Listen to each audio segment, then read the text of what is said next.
ትዳር የሚሉት ጋሬጣ መሃል ገብቶ ስኬቶችን ሁሉ በዋል ፈሰስ አደረጋቸው። ግን እንዴት አለፍክ? ተፈትኜ ነው። አሃ አንቺ ማልፍም ብለሽ ነው የምታስቢው? ልክ እንዳባትሽ አራድለ የዘሮችሽ ተጋባብሽ ማለት ነው። ሀረን እንደሱ አላሰብ አዳም ማለት ነው። እንዴት አለፍክ? እንዴ ስላልተዘጋጀህበት ታልፋለህ ብዬ ስላላሰብኩ ባልዘጋጅስ ይሄን ያህል አመት በጋዜጠኝነት የሰራሁት ልምዴ የጋዜጠኞች ማህበርን በፕሬዝዳንትነት ለመምራት አቅም አይፈጥርልኝም? ዝም ብለን እንኖራለን እንጂ እኮ እኔና አንቺ አንተዋወቅ። ወይ በስዬ እንዴ እንደሱ እኮ ማለት ፈልጌ ምን ማለት ነው ታዲያ? ያው ፈተና እንደመሆኑ መጠን ትኩረት ስላልሰጠው ዝም ብዬ ልሞክረው እንጂ ላልፍ አልችልም ያልከኝ ራስ አይደለ? ልበልሻ ብልሽስ አንቺ አቅሜን አታውቂም?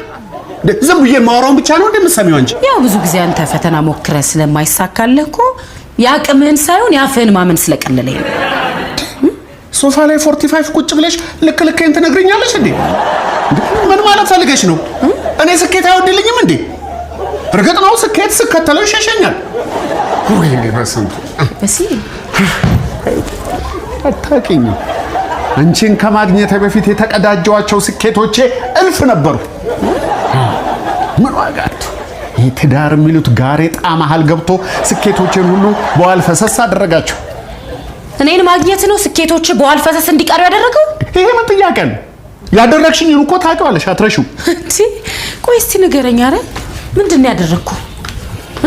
እኔ ምንድነው ያደረኩ? በአንቺ ምክንያት አጣዋቸውን እድሎች መቼም ታውቂያቸዋለሽ። በእኔ ምክንያት አይደለም በራስ ቸልተኝነት ነው። እሺ አይደለ? አዎ አዋሳ እድገት የማገኝበት የጋዜጠኝነት ስልጠና ያመለጠኝ በምንድን ነው? አፍላ ፍቅር ይዞኝ አክሽፈሽኝ የማያልፍ መስሎኝ ትቼው አይደል? ቀርቻ አይደለም። ከዚህ በላይ እንቅፋትነት አለ? ወይኔ በስንቱ የዛሬው ስኬቴ ብቻ እንኳን የት ምደርስ ሰው እንደነበርኩ አመላካች ነው።